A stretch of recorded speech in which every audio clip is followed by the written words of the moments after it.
Alphabet, the Google search, YouTube video sharing, Android owning, internet providing, eternal life seeking behemoth of the internet. Today, we'll examine the endless complexity hidden inside this titanic atlas of the internet. Hey everybody, and welcome back to Dollars and Cents, helping you make sense of making dollars. Like many popular internet companies, Google got its start in the 1990s as an idea by two guys named Larry Page and Sergey Brin.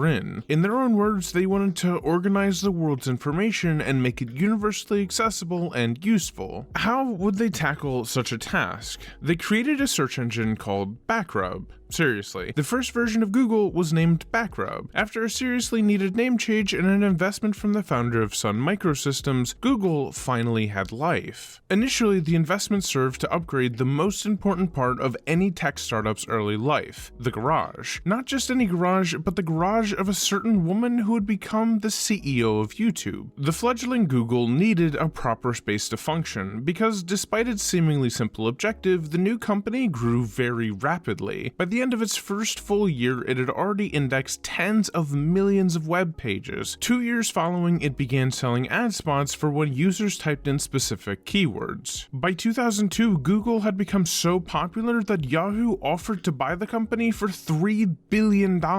Despite an already existing partnership between Google and Yahoo, the founders of Google would ultimately turn down this offer, and very shortly after, Yahoo would terminate its partnership with Google. When 2004 rolled around, on April 1st, Google unveiled Gmail, the very first free-to-use email service. The announcement was met with laughter since many thought it was a joke. The joke was on them though. Quickly after Gmail launched, Google filed to go public at an astounding $23 billion valuation. From then on, Google continued to dominate the internet. Google Maps came out in 2005, followed by Google's acquisition of a phone operating system startup called Android. In 2006, Google sealed the deal to acquire YouTube. 2008 marked the release of Google Chrome, and by 2010, Google began developing self-driving cars. Of course, there's even more history, so we'll just stop at some of the major events, like 2014 when Google acquired DeepMind, a project that's still a major focus for the company. However, the most interesting event in the company's history was its total restructuring in 2015. This would mark the beginning of Alphabet, which acts as a holding company that keeps many of Google's ventures entirely separate. It also began the tenure of its new CEO, Sundar Pichai, who'd worked at Google since 2004. Since Pichai took over as CEO, Alphabet has nearly 6x'd in its revenue, and on top of that, the valuation has nearly 5x'd. And if you really look into it, the growth path of revenue alone is fairly linear in an upwards path, except when you get to 2021. Somewhat oddly, in 2020, Google didn't see much of a boost in revenue. Instead, that all came in 2021 when the company saw nearly $80 billion of revenue added to its books. With all this newfound wealth, Alphabet announced a bigger focus on its shares outstanding. The company announced a new $70 billion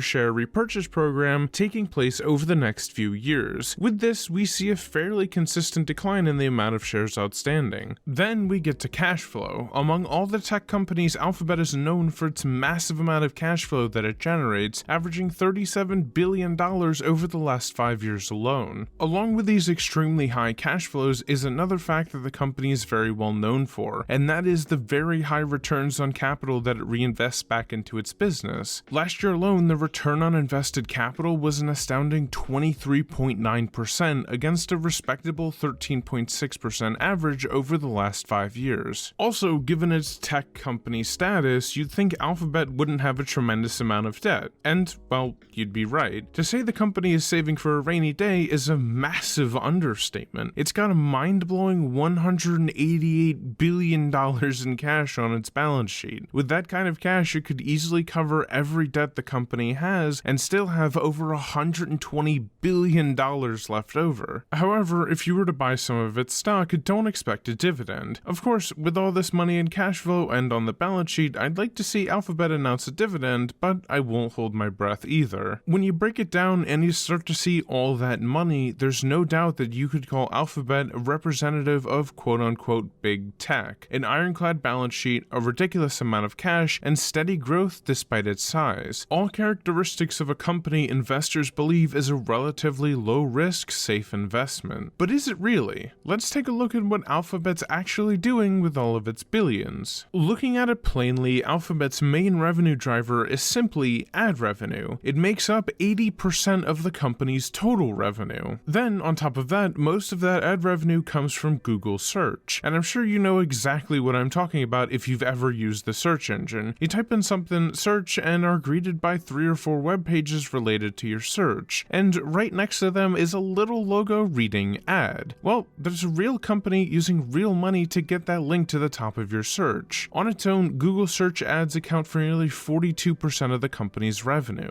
And you can think of these ad spaces like virtual real estate. As more and more companies pop up, they want to advertise in the best possible places, and so they'll pay for it. Google owns that prime real estate, so it can continue to charge more and more for those lucrative ad spaces. Eventually, all that adds up, driving both revenue and ultimately profit. But that's also not limited to just Google either. You can also apply this ad space under YouTube as well. It's another major space for ads, more prime real estate if you will. In the last year alone, YouTube generated over $28 billion of revenue. Unfortunately, Alphabet doesn't distinguish how much of its revenue comes from ads or from YouTube Premium subscribers. It is somewhat of an easy guess though, that ads are probably the primary revenue source since Premium only has around 50 million subscribers. I could go on and on about just YouTube alone, but that would be its own video. Then we could really dive into its push into the streaming space, stealing both market share and some of the biggest content creators in the space, or we could talk about how the platform continues to manage to achieve the incredible success despite the size of its operation. But for right now, let's move on, because there's even more to the ad story. We can't forget about Google Network. It's similar to Google Search, but instead think of places like Maps, Gmail, and other websites that partner with Google to show ads. Even more real estate. All these ad spaces again combine to make up about 80% of Alphabet's total revenue. But it doesn't account for all of it, so I'd like to talk about the 3 other aspects of Alphabet's business and kind of go through each one. An odd-looking line item accounting for $6.8 billion in its most recent earnings call is Google Other. This is Google Pixel, Google Play, Fitbit, Nest, and a whole bunch of other stuff that Alphabet owns, all of which have had their growth fueled by the great machine that is Google. But of course, you also can't ignore Google Cloud. It makes up nearly 10% of Alphabet's revenue while still continuing to rapidly grow. While Amazon and Microsoft still dominate this space, Google Cloud sits at a respectable 10% of the market share and improves even more every year. Having said all this, we finally arrive at my favorite part about Alphabet, the Other Bets line item. And this line item might seem inconspicuous at first glance, but if you dive just a little bit deeper, it's like discovering a whole new world. It's a world of possibility, and the deeper you go, the more exciting it gets. So we'll start with Mandiant. It's the newest addition to the company and acquired only a few months ago. It also came with quite a big price tag as well. However, Mandiant is Alphabet's first foray into the world of cybersecurity, so I understand its willingness to pay big money for a field with so much potential. Digging a little deeper, we discover Waymo. In actuality, Waymo is older than Alphabet. The company was started by Google as Project X, the moonshot factory way back when. Of course, I'm talking about the self-driving car business. Waymo is Alphabet's ride into the self-driving car market. Yet even deeper in the darkest crevices of the business is a company more exciting than anything I've talked about during this video, Calico Labs. Calico Labs is a biotech company founded by Google in 2013, and it's incredibly secretive about what goes on behind its doors. More often than not, Calico Labs uses vague language to describe what it's working on and its ultimate goals. What we do know of the company is that it was formed to understand human aging and someday develop drugs to beat diseases associated with the aging process. Research around this topic is highly interesting. There's so much we still don't know, even about the human body. Calico Labs' pursuit of that knowledge has secured it some pretty nice deals. Under Alphabet's guidance, the company formed a partnership with AbbVie, one of the largest pharmaceutical companies in the world. Together, they created a joint lab to study neurodegeneration and various cancers. So who knows, maybe one day we'll beat death and ascend to immortality. Speaking of immortality and longevity, help keep this channel alive by liking and subscribing below. Long story short, Alphabet has a lot going on, with dozens of businesses all growing in their own way at their own speed under its management. What makes Alphabet such a strong business is the ultra-high margin ad revenue it collects. In truth, little money is needed to maintain a large array of Google's products. That leads to excess amounts of profits to be reinvested in other ventures. Even more than that, it has successfully put together some of the smartest minds from all around the world. All have a simple goal: to create world-changing products. In many ways, Alphabet has changed the world, and in ways that weren't always for the better, and the downsides of this business model aren't always obvious. While researching the company, I noticed a lack of bearish investors. No, not those bears. Being bearish in finance terms means you believe a company is overvalued and is likely to go down in price. On the other hand, being bullish means you believe something will increase in value with time. So many people seem to admit the significant risks associated with Alphabet, so let's talk about them. I can't overstate the significance of ads when it comes to Alphabet's business. As I've said over and over again, it accounts for over 80% of the entire company's total revenue. What happens if there's an economic recession? One that has real significance and ripples like waves throughout the entire economy. If that hits, I would expect Alphabet's business to shrink dramatically. In any economic downturn or financial hardship, more often than not, the marketing budget is usually the first to get cut. This is because marketing is seen as a non-essential company expense. How companies underestimate just how powerful marketing is. But it's the truth. If you want to read more information on this topic, there's a link to a Forbes article in the description. It provides evidence detailing the extensive marketing cuts companies used to save money during the beginning of 2020. With the bulk of Alphabet's revenue coming from marketing ads, this over-reliance on advertising just seems like a really big problem in general. Yes, a lot of people will view this sector as almost a guaranteed thing, but I don't know that advertising is as reliable as you might think. In my last video, I talked about Boston Omaha. Funnily enough, it has and still has the exact same problem as Google. The vast majority of the company's revenue comes solely from ads. Granted, BOC's ads are from billboards. When the pandemic hit, Boston Omaha lost a considerable chunk of revenue for a long time. Eventually, it did recover, and Boston Omaha was able to acquire even more billboards, but really it was incredible to see how much overnight the sheer millions of dollars in revenue that was lost from something that was completely out of Boston Omaha's hands. Now, I'm not saying Google is Boston Omaha. I'm also not saying it's the modern day tech Titanic headed for an iceberg either, but drawing a comparison gives perspective on the issue of marketing's troubling relationship with economic hardships. Investors need to account for every possibility when evaluating a company, even for companies as big and as wealthy as Alphabet. Then you have the classic issue of government intervention. Governments historically don't like anything resembling monopolies in the markets, and the US is no exception. It's threatened to break up Alphabet for years, yet has continuously failed to do so thus far, but it's always on the table. One day it could very well act on that threat and strip companies away from Alphabet. In fact, there will be a bill presented to Congress for voting in the next couple of months to quote-unquote rein in big tech. Beyond the US borders, other countries have been dancing around the idea to crack down on the tech giants. A few months ago, the EU presented a bill looking to come down on these high flyers. The bill seeks to restrict user data gathering, prevent companies from making their products the default on user devices, and encourage compatibility between companies' various product offerings. On the surface, it might not seem all that bad, but it could very well become the catalyst for a domino effect, severely limiting the reach of the largest tech companies in the world, companies like Alphabet. Ultimately, despite all the cool things going on, I'm not investing in Alphabet. It's a world-class business with world-class management, however, the risks, in my opinion, far outweigh the potential reward. It's true that Alphabet has an incredible amount of financial firepower. There's enough to survive a revenue drought and still make smart acquisitions. I don't believe that translates to the price of the stock going up. While the massive amount of buybacks will certainly help, that can only go so far. I don't believe Alphabet truly has a sustainable business model that can thrive in the worst of downturns. Now, this isn't to say that I think Alphabet is going to magically disappear one day, far from it. It is to say that even though the company manages to continue to grow revenues, I don't believe investors will continue to actually benefit from it. On top of that, I believe the company is severely overvalued. Once growth begins to slow significantly, I expect the generous 20 plus PE and the over 5 times sales will severely contract, painfully. In my opinion, I think shares are worth between $1,700 and $1,800 max. While this goes against the recent optimistic surge towards Alphabet, that's just how I view the company. I want to be clear that I'm not hating on Alphabet just to hate on it. If anything, I just want to be as holistic as possible and evaluate every possible scenario. I want to invest smartly, not based on trends or blinded by a big company with big bucks. Well, that's all for this video. If you enjoyed it, you might also enjoy the video popping up on screen now as well. With that said, I'll leave you here. Until next time, I'll see all of you in the next episode of Dollars and Cents.